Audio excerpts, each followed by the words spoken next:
झीलें। पहली बूलर झील, बूलर झील ये भारत की सबसे बड़ी ताजे मीठे पानी की झील है और गोखुर झील का उदाहरण है। यह गोखुर झील का उदाहरण है, ध्यान रखिएगा। झेलम नदी वेरीनाग झील श्रीनगर बूलर झील से होकर के गुजरती है। देखिए जो झेलम नदी है वो वेरीनाग से होते हुए श्रीनगर से होते हुए बूलर झील से होकर के गुजरती है, ठीक है ना, इसको ध्यान रखिएगा।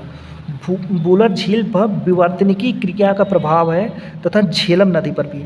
देखिए मैंने आपसे बोला था ना कि पूछता है कि ये जो झील है किस प्रकार की झील का उदाहरण है, तो ध्यान रखिएगा बूलर झील पर विवर्तनिकी क्रिया का प्रभाव है ना, और झेलम नदी पर भी विवर्तनिकी क्रिया का प्रभाव है, ध्यान रखिएगा इसको।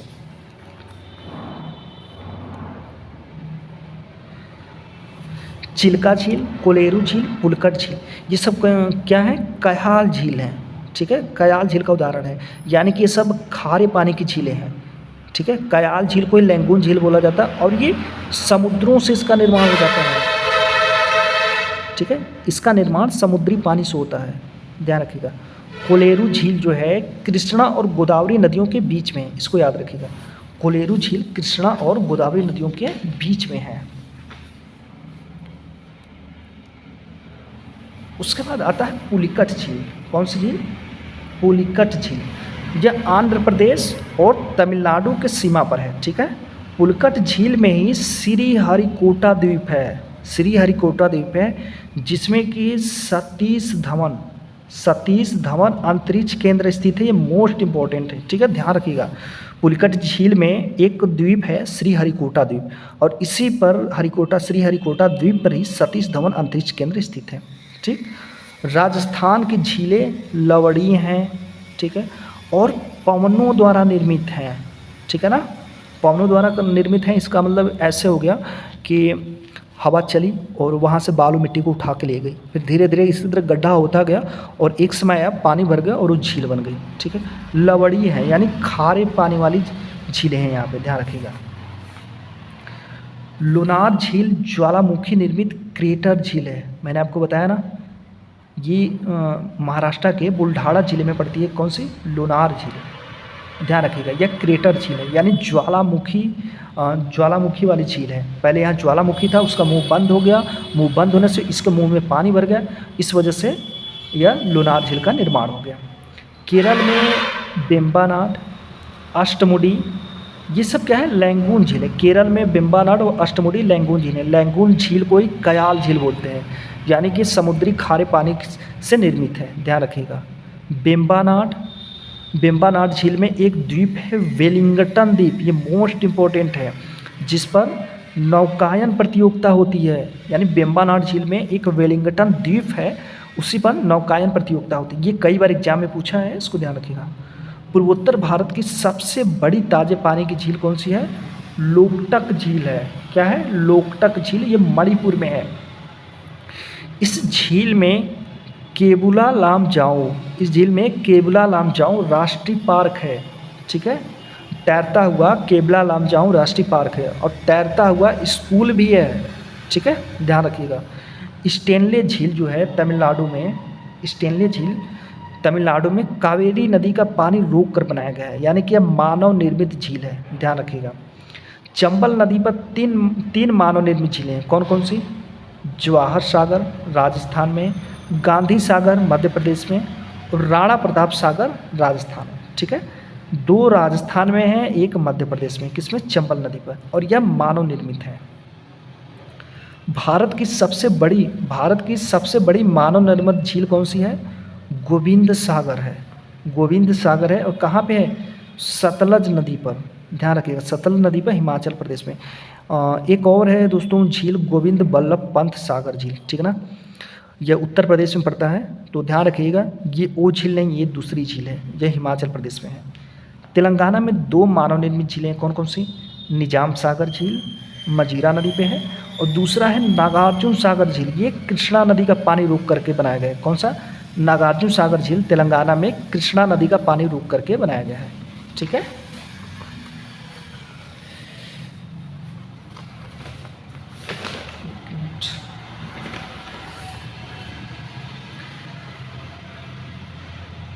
अब देखिए, उत्तर प्रदेश और छत्तीसगढ़ सीमा पर रिहंद नदी का पानी रोक करके गोविंद बल्लभ पंत झील बनाया गया है ना।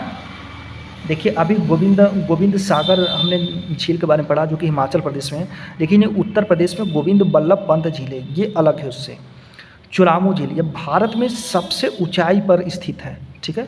जो चुलामू झील है ये भारत में सबसे ऊंचाई पर सिक्किम में स्थित है, ध्यान रखिएगा। पूछिएगा भारत में सबसे ऊंचाई पर झील कौन सी है, तो चुलामू झील, इसको याद रखिएगा।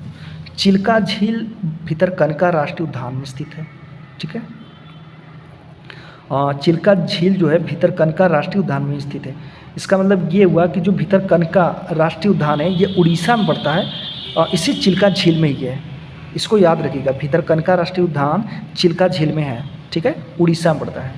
वायु द्वारा निर्मित झीलों को प्लाया कहते हैं, क्या बोलते हैं, प्लाया। एग्जाम में ये पूछा है कि वायु द्वारा निर्मित झीलों को क्या कहते हैं, तो प्लाया कहते हैं। अब देखिए लोकटक झील मणिपुर के बारे में जानते हैं। लोकटक झील पर द्वीप को स्थानीय भाषा में फुमडिस कहते हैं, ठीक है। लोकटक झील पर द्वीप को स्थानीय भाषा में फुमडिस कहते हैं। देखिए लोकटक झील में तैरता हुआ राष्ट्रीय स्कूल है, तैरता हुआ आपका राष्ट्रीय उद्यान है केवला लामजाऊ। तो इस तरह से छोटे छोटे द्वीप बन गए हैं, है ना, तो उसको फुमडिस बोलते हैं उस द्वीप को। पूर्वोत्तर भारत की सबसे बड़ी मीठे पानी की झील है कौन, लोकटक झील। और गुरु डोंगर झील, चुलामू झील सिक्किम में स्थित है, ध्यान रखिएगा। गुरु डोंगर झील और चुलामू झील कहाँ पे है, सिक्किम में है। पुलिकट झील के पश्चिम हिस्से से बकिंघम नहर निकाली गई है, ठीक है ना। और इस झील में अरड़ी, कलगी, स्वर्णमुखी नदियाँ गिरती हैं। सोचिए पुलिकट झील इतनी बड़ी झील है कि इसमें कई सारी नदियाँ आकर के गिरती हैं, कौन कौन से, अरड़ी, कलगी और स्वर्णमुखी। और सबसे देखिए सबसे मोस्ट इम्पॉर्टेंट इसमें कि इसमें से बकिंघम नहर निकली है, ये कई बार एग्जाम में पूछा है। बकिंघम नहर एक विदेश में भी है, ध्यान रखिएगा। असम में दीपोर बील झील, सोनबील झील और चपनाला झीलें हैं, ठीक है ना। हमने मैप में चपनाला झील के बारे में जाना था, इसके अलावा जान लीजिए असम में दीपोर बील झील और सोनबील झील हैं। पंजाब में कांजली झील, हरिके बैराज से ही इंदिरा गांधी नहर निकाली गई जो कि विश्व की सबसे बड़ी नहर परियोजना है।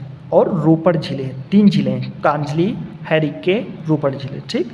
नागार्जुन सागर, जो नागार्जुन सागर झील है यह कृष्णा नदी पर उसी पर एक मतलब पानी रोक करके बनाया गया है, इसलिए इसको कृत्रिम झील बोलते हैं हम लोग। और यह आंध्र प्रदेश और तेलंगाना बॉर्डर पे है, ठीक है। बस दोस्तों थोड़ा सा और रह गया है। देखिए हैदराबाद में हिमायत सागर झील है और हुसैन सागर झील है, ठीक है। हिमायत सागर और हुसैन सागर। हैदराबाद में कौन सी नदी किनारे हैं, मूसी नदी के किनारे हैं। अब वहीं आ जाएंगे आंध्र प्रदेश में उस्मान सागर झील, ठीक है, उस्मान सागर झील, इसको सागर महल भी बोलते हैं। केरल में संस्थम कुट्टा झील, बिरनपुजा झील, ये कोच्चि में है। फिर उसके बाद बिरानम झील जो है कृत्रिम झील है, इसको बनाया गया है, मानव निर्मित है। और उसके बाद चेम्बरम वक्कम झील है, ठीक है। वहीं महाराष्ट्र में लोनार झील, पोवाई झील और टांसा झील, इसके अलावा बोरवाड़ा झील नागपुर में और सलाम अली सरोवर औरंगाबाद में है। देखिए लोनार झील जो है एक क्रेटर झील का उदाहरण है ना। उसके बाद मध्य प्रदेश में भोज झील भोपाल में, तवा बोहर झील होशंगाबाद में, नर्मदा नदी पर। उसके बाद गुजरात में नल सरोवर झील है ना, गुजरात में नल सरोवर झील मोस्ट इम्पॉर्टेंट है। और उसके बाद नारायण सरोवर झील भी है, ध्यान रखिएगा। गुजरात में इसके अलावा भी कई सारी झीलें जैसे कि सरदार सरोवर परियोजना का वो भी झीलें हैं। तो इसमें मुख्यतः जो भी नल सरोवर झील, नारायण सरोवर झील और आपका अन्य झीलें भी हैं, ठीक है। लेकिन जो मुख्य रूप से इम्पॉर्टेंट है नल सरोवर झील और नारायण सरोवर झील। राजस्थान में देखिए, राजस्थान में भारत की सबसे बड़ी खारे पानी की अंतःस्थलीय झील कौन सी है, सांभर झील है। 60% नमक की आपूर्ति इसी सांभर झील से होती है, ठीक है। भारत की सबसे बड़ी खारे पानी की अंतःस्थलीय झील यानी कि ज़मीन के अंदर, ठीक है ना, ज़मीन के अंदर, ध्यान रखिएगा इसको।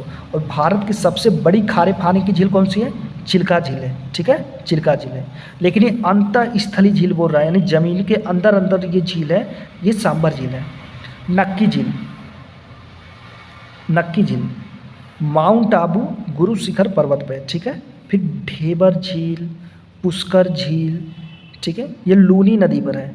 जो ढेबर झील है और पुष्कर झील है ये लूनी नदी पर है। कहाँ पे? अजमेर में है। और ये दोनों मानव निर्मित झीलें हैं, ठीक। और लास्ट में झीलों की राजधानी किसको बोलते हैं? फिनलैंड को बोलते हैं, ठीक है। फिनलैंड की राजधानी कहाँ है? हेलसिंकी, ध्यान रखिएगा। झीलों के प्रकार, ठीक है, झीलों के प्रकार कौन कौन से झीलें हैं? पहले विवर्तनिकी झीलें, ठीक, विवर्तनिकी झीलें ये पृथ्वी के भूपटल में हुए दरार तथा भ्रंश के कारण, जैसे में सिमोरिरी झील, पोंगोत्सो झील। विवर्तनिकी झीलें का मतलब हो गई वहीं जैसे कि पृथ्वी की जो प्लेटें हैं उसके खिसकने से बनी हुई झीलें, है ना। दूसरा है क्रेटर झीलें या फिर ज्वालामुखी झीलें। ये क्या है? देखिए, ज्वालामुखी विवर या फिर ज्वालामुखी के मुख जल से भर जाते हैं, जैसे बुल्ढाड़ा जिले की लुनार जिले। यानी कि इसके पहले, झील के होने से पहले यहाँ पे कोई ज्वालामुखी थी और वो ज्वालामुखी बंद हो गई, उसका मुंह बंद हो गया और ऊपर का जो उठा हुआ भाग था उसमें पानी भर गया, उसी को बोलते हैं क्रेटर झीलें, ठीक है। इसका उदाहरण हमने लुनार झील के बारे में देखा, यह महाराष्ट्र के बुल्ढाड़ा जिले में पड़ती है। उसके बाद है हिमानी झीलें। हिमानी झीलें हिमानी अपरदन का परिणाम होती है, जैसे कि गंगाबल झीलें। देखिए, हिमानी का मतलब ग्लेशियर के पिघलने से जहाँ पे गड्ढा टाइप का है वहाँ पे पानी भर गया, है ना। जो ग्लेशियर है उसका बर्फ़ पिघला और उस बर्फ़ के पिघलने से जो गड्ढा टाइप का खूब बड़ा सा गड्ढा है उसमें बर्फ़ के पिघलने से पानी भर गया, उसी को बोलते हैं हिमानी झीलें, ठीक है, ध्यान रखिएगा, हिमानी झीलें। उसके बाद आता है नदीय झीलें। नदीय झीलें का मतलब कि नदियों से बना हुआ झीलें क्या है? अपरदन तथा निक्षेपण की क्रिया के कारण विभिन्न प्रकार के झीलों का निर्माण होता है, जैसे प्रपात कुंड झीलें। जैसे आप देखे होंगे कि जहाँ पे जल प्रपात होता है तो जो पानी नीचे गिरता है ना, तो वहाँ पे काफ़ी दूर तक एक झील का निर्माण हो जाता है ना, तो नदियों से ही बना होता है। गोखुर झीलें का मतलब कि नदी अपना विसर्पण करती हुई चलती है। विसर्पण का मतलब कि जैसे सर्प ऐसे करके चलता है ना, ऐसे ऐसे ऐसे, ठीक है। तो इस तरह से विसर्पण करते करते कभी कभी क्या हो जाता है कि इधर जो है बाढ़ आने से या कुछ आने से यहाँ पे अपना मिट्टी और पत्थर चट्टान से मुंह भर जाता है, तो ये इधर न जा कर के ये नदी ऐसे ही मुड़ के यहाँ से ऐसे इसमें मिल जाती है। तो ये जो पानी है ना, ये एक बड़ा सा झील का निर्माण हो गया, तो इसी को बोलते हैं गोखुर झीलें, ठीक। जलोढ़ पंख झीलें, यानी कि पहाड़ों में ये बनता है झीलें। डेल्टा झीलें, ठीक है। एक नदी जब डेल्टा बनाती है, मान के चलिए नदी है, तो ऐसे ऐसे ऐसे करते करते, है ना, ऐसे ऐसे करती है, करते करते सागर में जाके गिर जाती है। तो इस तरह से करते करते ना जो ये वाली चीज़ें हो गई ना, मान के चलिए कि यहाँ से नदी निकली, ठीक है, और इस तरह से यहाँ पे जो झीलें हैं या मतलब गड्ढा है, यहाँ पे पानी भर गया, तो उसी को बोलते हैं डेल्टा झीलें। समझ में? आपको डेल्टा कभी दिखाऊंगा ना, आप देखे होंगे तो खुद आपको पता चल जाएगा। उसके बाद बाढ़ मैदानी झीलें, यानी कि नदियों का पानी जब खूब नदियों में खूब बाढ़ आ जाता है, तो आप देखे होंगे जहाँ पे बहुत बड़ा गड्ढा या जलाशय टाइप का रहा होगा, तो वहाँ पर खूब पानी भर जाता है और फिर पानी वहीं पर रुक जाता है, उसी को बोलते हैं बाढ़ मैदान झीलें, ठीक है, ध्यान रखिएगा। उसके बाद आते हैं जलोढ़ झीलें, ठीक है। जलोढ़ का झीलें मतलब वही नदियों के विसर्पण के कारण बनी झील, मैंने आपको बताया था ना, ये वाला सिस्टम। फिर वायुड झीलें। वायुड का मतलब देखिए, इसमें वायु लगा, यानी कि इसका मतलब हो गया ये हवा से बनने वाली झीलें। देखिए, ये छोटे अस्थायी गर्त या अवतल होता है, इसका निर्माण वायु द्वारा रेत को उड़ाकर कर दिया जाता है, इसे लवड़ी झील भी कहते हैं। राजस्थान के ढाढ़ झील आप देखे होंगे जहाँ पे मरुस्थल टाइप का होता है, या फिर राजस्थान में आप देखे होंगे कि हवा चलती है और हवा से खूब धूल बालू उड़ता है ना, तो उड़ते उड़ते उड़ते थोड़ा वहाँ गड्ढा टाइप का हो जाता है, काफ़ी दूर तक बड़ा सा, बहुत ज़्यादा गड्ढा नहीं दोस्तों, हमने यहाँ पढ़ा अवतल होता है, ठीक है। और ये छोटा होता है और अस्थायी होता है, यानी कि कुछ ही समय के लिए होता है, साल 2 साल 3 साल के लिए, और छोटा होता है। और अवतल होता है, अवतल कैसे होता है? ऐसे होता है, बहुत गहराई नहीं होती है ना। तो इस तरह से यहाँ पे गड्ढा टाइप का हो जाता है और फिर यहाँ पे पानी भरने से एक झील का निर्माण हो जाता है। फिर आती है द्रवण झीलें। ऐसी झीलों का निर्माण सतह में गर्त के कारण होता है, जहाँ पे चूना पत्थर तथा जिप्सम जैसी विलयशील गैस सैल होती हैं। जैसे कोई गलने वाली मान के चलिए चट्टानें हैं, मिट्टी है, ठीक है ना, और पानी यहाँ पे भर गया, तो गलते गलते गलते ये सब गलने की वजह से यहाँ पे एक झील का निर्माण हो जाता है। ठीक है, और इसका उदाहरण देखिए, उदाहरण में भीमताल, कुमाऊं, गढ़वाल और चेरापूंजी शिलांग की झीलें। देखिए एग्ज़ाम में आपसे इसका एग्जाम्पल पूछेगा, ठीक है ना, कि वायु झीलों की जो भीमताल है कौन सा झील का उदाहरण है, विवर्तनिकी, क्रेटर, वायुज या फिर द्रवण झीलें। तो आपको द्रवण झील ठीक करना है। ठीक है, अब देखिए मोस्ट इम्पॉर्टेंट, सबसे ज़्यादा इन झीलों में जो चर्चा होती है लैंगून झीलों की होती है ना, लैंगून झील, और इसी को बोलते हैं कयाल झील। अब देखिए यह खारे पानी की झील होती है, समुद्र किनारे इन झीलों का निर्माण होता है बालू भित्ति के निक्षेपण के कारण। जो लैंगून झील या कयाल झील होती है समुद्रों के किनारे बनती हैं। ठीक है, देखिए क्या होता है, जैसे मान कर चलिए ये ज़मीन है और इधर समुद्र है। ठीक है, कभी कभी क्या होता है समुद्र का पानी इधर आ जाता है ना, जैसे ज्वार भाटा या कुछ है तो इधर आया, तो इसकी वजह से यहाँ पे एक झील का निर्माण होगा जिसको बोलते हैं लैंगून झील। या फिर जैसे कि ये ज़मीन वाला एरिया है, ठीक है, मान के चलिए ये ज़मीन का एरिया है और ये समुद्र है, तो समुद्र का पानी पूरा यहाँ तक घुसा हुआ है। कभी कभी क्या होता है कि समुद्र का पानी जो है ना यहाँ तक घुसा रहता है और ये हमेशा बालू मिट्टी इधर उधर फेंकते फेंकते फेंकते फेंकते ये ब्लॉक हो जाता है और इधर जो बचा वाला एरिया रहता है यही लैंगून झील बन जाती है। ठीक, एक होता है भूस्खलन झीलें। ठीक है, भूस्खलन झीलें, देखिए ऐसी झीलों का निर्माण भूस्खलन तथा शैलपात के कारण होता है। उदाहरण गढ़वाल की गोहना झील का निर्माण गंगा की एक सहायक नदी पर बड़े भूस्खलन के कारण हुआ था। ठीक है।